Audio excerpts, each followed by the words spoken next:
What's up, folks?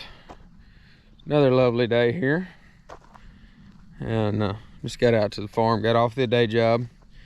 That was a nice long day for there, but anyway, our little calf situation out here is stressing my water situation, so I'm gonna take you guys along and show you my preferred way to set up a temporary stock tank and my preferred valve and stuff like that goes in there. But first things first, we gotta get these gals a little water and show you just exactly what it is that's the issue. While we're over here, you can see little Miss Tina there is she's quite spunky today, so she's getting all her good stuff from Mom. Everything looks like it's gonna be pretty good. It ain't gonna be long and she's gonna get turned out again. So you guys can see the issue with that.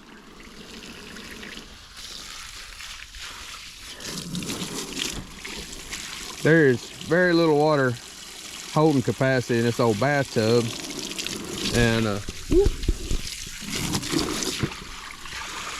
this tub actually cracked. That's why it's got that liner in it, and the thing only holds about, I'd say 40-50 gallons maybe, and it runs out pretty quick. So as you can tell, these gals are thirsty. They do have some other water out there, but they've been kind of spoiled on this what I'd call clear water, good clean water, and I can't say that I blame them. These are some thirsty ladies.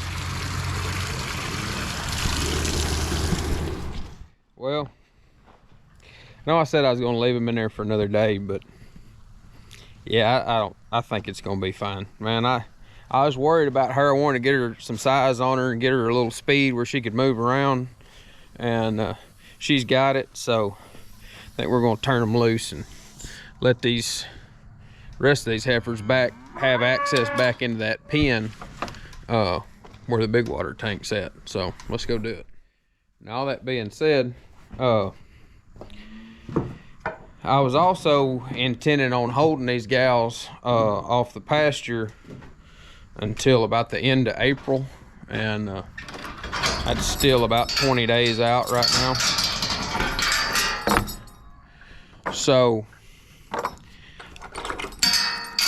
I'm also thinking about going ahead tomorrow and giving them some more pasture, but let's let these ladies out of here and see how that goes. Y'all watch out.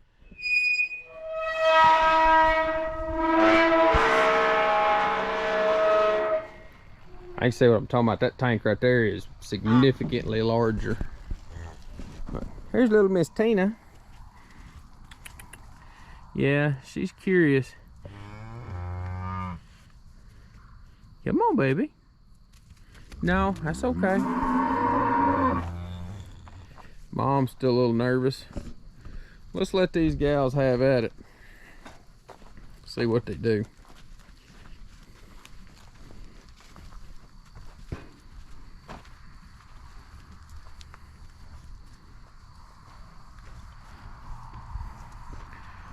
Oh yeah, they're having a fit with the hay bales.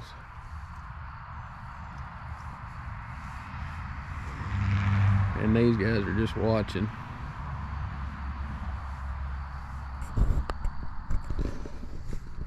I'm gonna let them alone for a minute and show you guys what we're talking about with the water trough setup. So anyway, I was intending to keep those gals in this small little temporary pen I set up for them till, you know, approximately the end of April. Give the rest of the grass out there a chance to kind of get a little head start on it.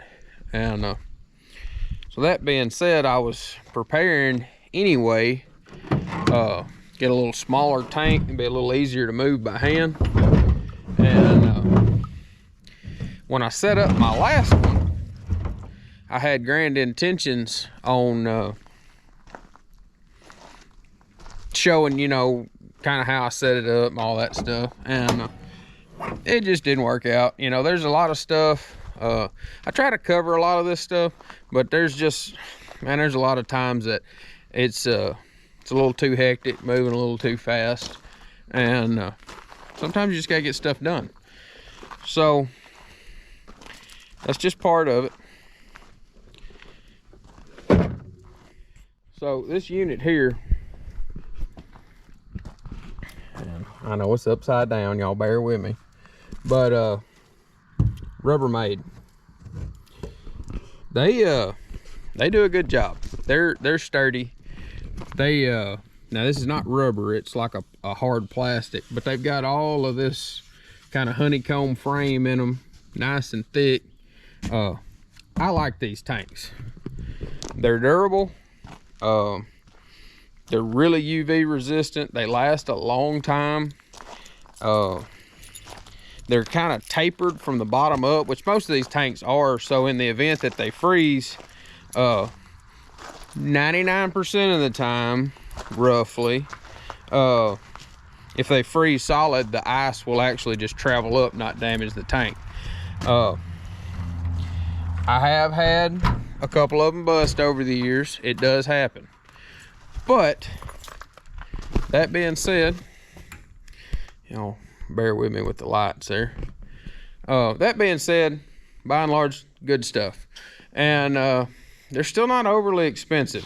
I think that 100-gallon one I just picked up was like 110 bucks. So not too bad. Now, there are absolutely other tanks out there.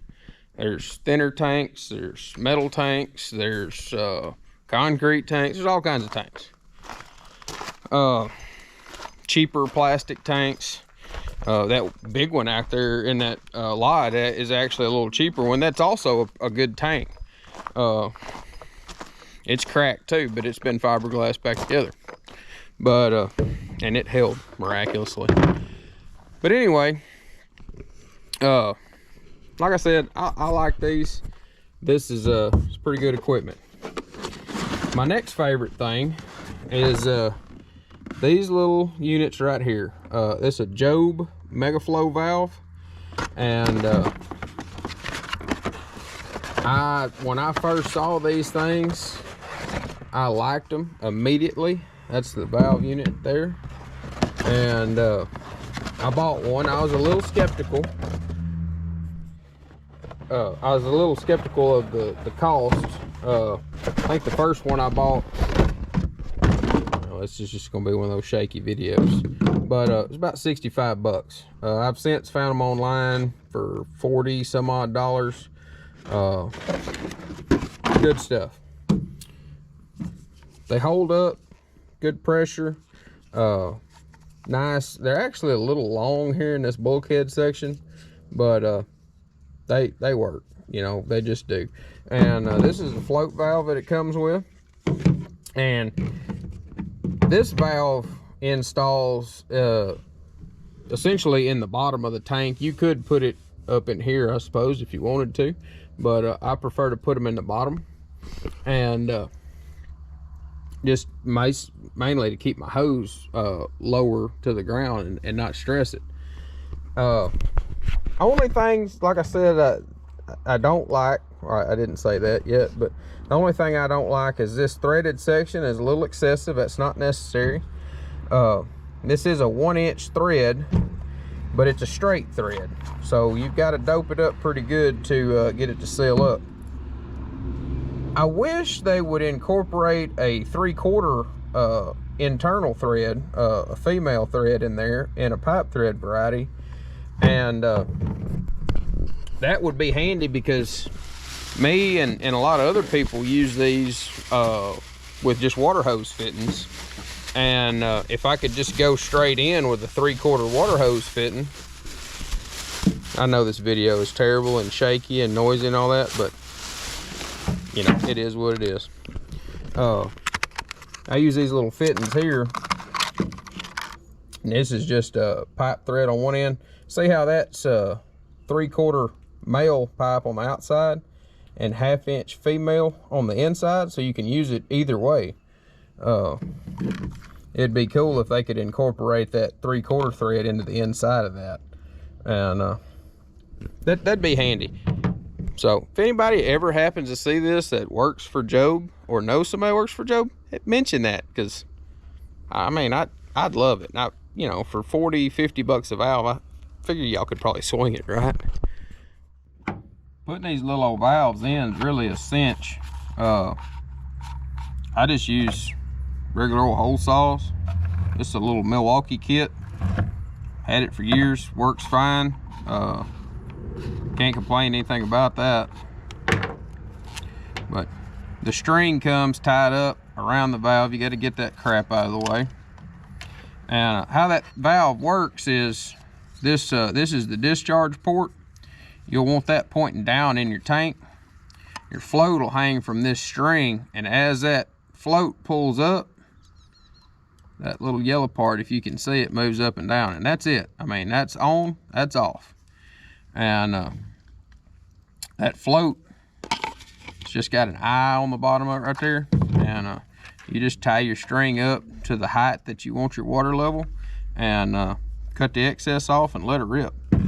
But anyhow, like I said, hole saw, nothing fancy. I use 1.5 inches. You got a little leeway there. It fits good on the sealing surface.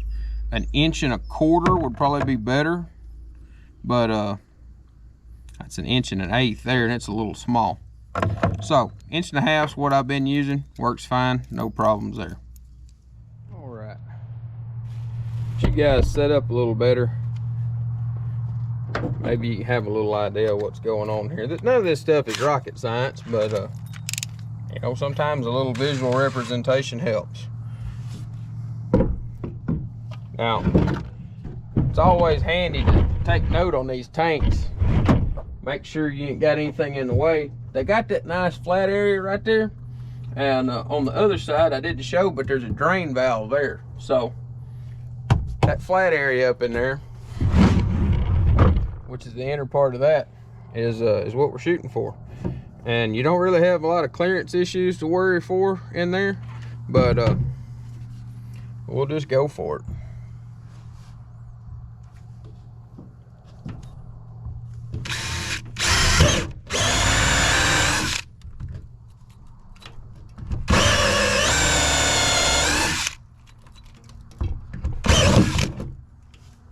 Pretty simple work there, pretty quick.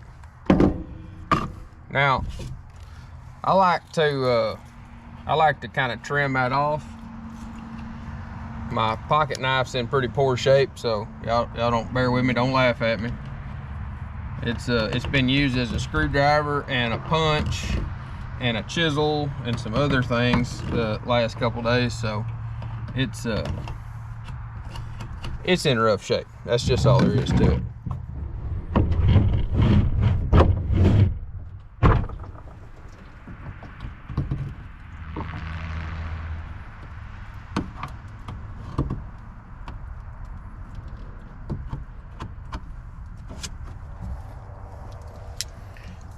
All right, well, like I said, that valve, I mean, it's simple. You pop your gasket on there, and you're gonna want the gasket to the inside of the tank. Stick that joker up through there, and put the nut on the back side. This can be a little bit of a trick by yourself.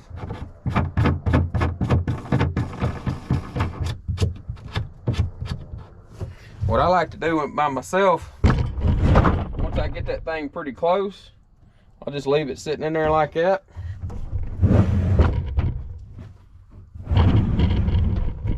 The way I kind of got an orientation already, and then I can come out here on the outside and snug that up. My little favorite Knipex pliers are a little small for this task, but they will get the job done. And you don't want to go crazy with those plastic threads. I mean, it doesn't take a lot to get that thing to seal off. Bring you guys around to the side and kind of show you what I'm talking about. You see how much thread you got sticking out there now? Man, an internal thread in there would just be slick as could be. But at any rate, so once you got that on there, you got a couple different routes to get to your water hose connector. What I'm gonna do today, and I've got these Schedule 80 PVC couplers, threaded couplers, and you can just screw them back on there. I don't know what it is about going plastic to plastic, but it seems to hold up a little better than going to like I could use a 1-inch bell reducer, which would be like 1-inch female on one side, 3/4 on the other, half, or whatever you need. But I like to go all plastic. I didn't have enough fittings to go all plastic, so I'm gonna go with that coupler in that end, that threaded in there, down to the water hose fitting. And that's a lot of steps, but it's doable, it'll work, and it'll get the job done. This stuff right here, I don't know if you can see that or not, that's called Blue Monster. That's the best Teflon tape I have found. I prefer it. I don't like messing with paste. I haven't had that great of luck with the white stuff. This crap right here works, and it works good. And it is a little aggravating to put on there, but there again, it's totally doable.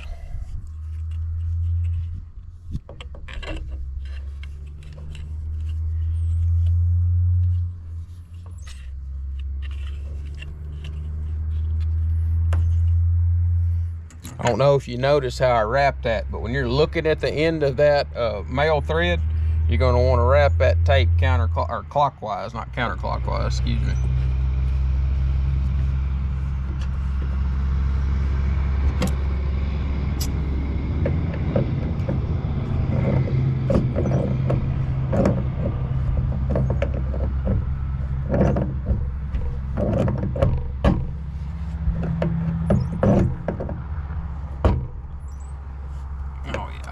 That feels good.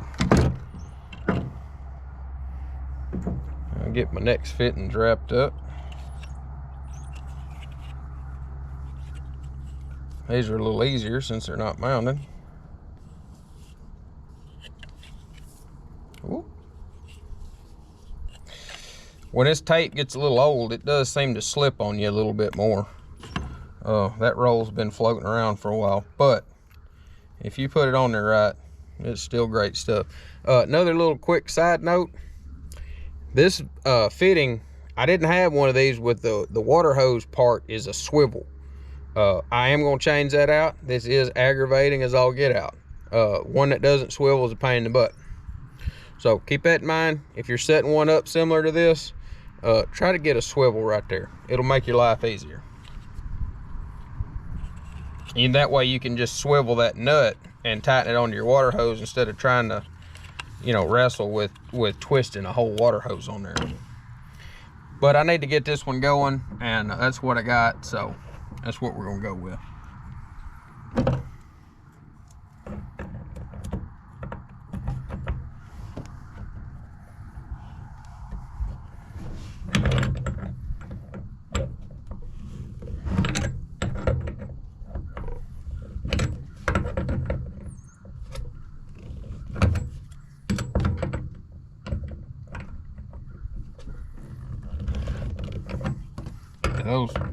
Those brass and galvanized fittings don't go together quite as nice as the rest of it.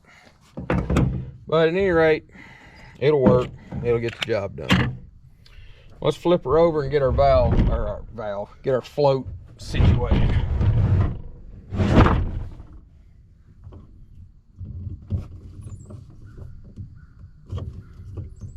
Got my valve a little crooked, so we'll have to straighten that back up. Not an issue. So what I prefer to do to set the height, now you can set this float basically anywhere you want to run your depth of water. That water typically on these valves is going to be on about that third. There's ribs on here. It'll be about that third or fourth rib. Each valve seems to be a little bit different, but that's pretty consistent.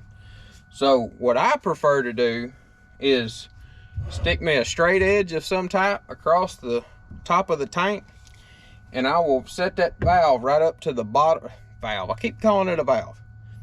Float right up to the bottom of that straight edge. In this instance, I'm using my level because it's what I had in the truck. And you just slip that string through there. Nothing to it.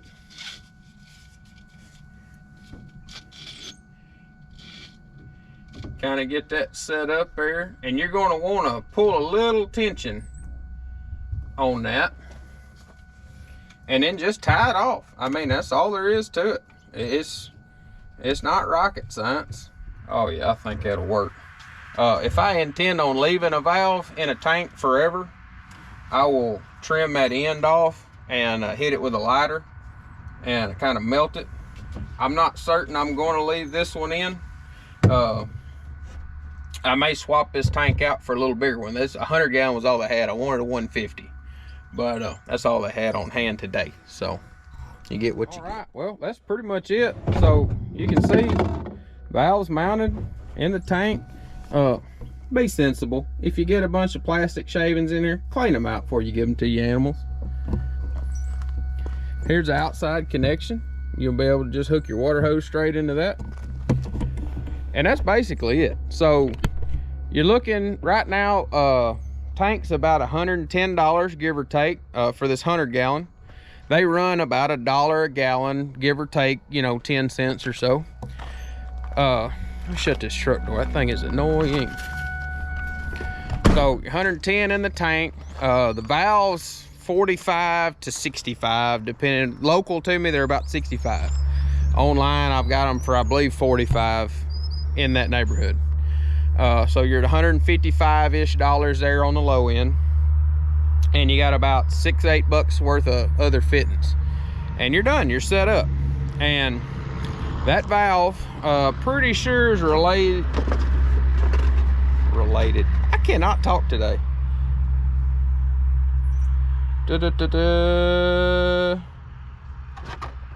Somewhere on there it says.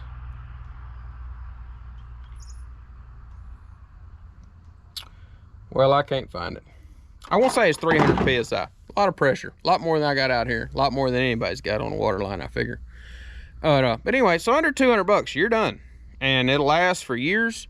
I mean, there's some of these tanks floating around out here that are, you know, 15 years old, and they work fine. They're great. So that's the end of this.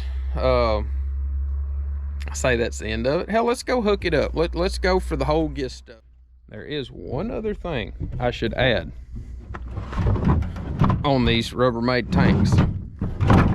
So on the opposite side of where I place my valve, they put a drain in here, and there is an internal thread here.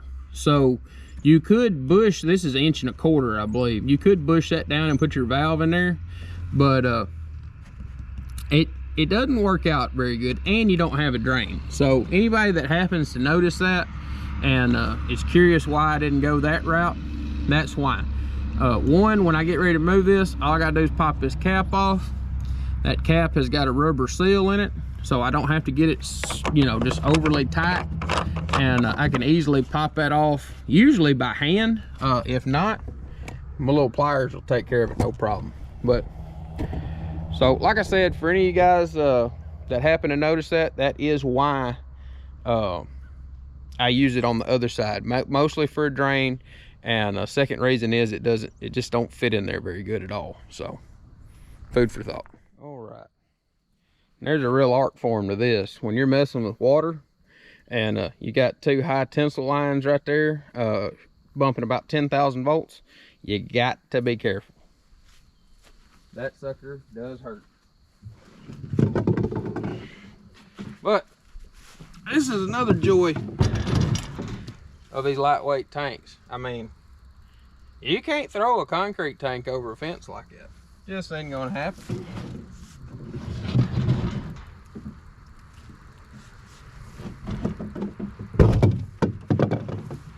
And you dang sure ain't gonna let it hit the ground like that. Well, there it is. She's filling up. And filling up pretty fast. So, it's really just that simple. It's not rocket science, nothing to it. Good water supply, good tank, good valve, good hose. We should have a conversation about good hose here one day. There's a lot of difference in water hose quality. A lot of difference. All right, she's been filling for a minute or two. You can see that float kind of starting to stand up. I don't know if you guys could hear that, but it's pretty definitive when it does shut off. So that's all there is to it. Like I said, there's about 4 rings, almost 5 rings sticking out of that one. So you got to play with it a little bit, but it's got a good level in it. It's a few inches from the top, and you don't want them to waste too much of it. It'll make a mud hole, and if you're on city water, it'll cost you a fortune. But hope you guys enjoyed this little tidbit of information. Just kind of showing what's going on around here and how to do some of this stuff. There's a lot of other information out there, but hey, maybe you saw something in here that you didn't see somewhere else. If you have any questions, drop a comment.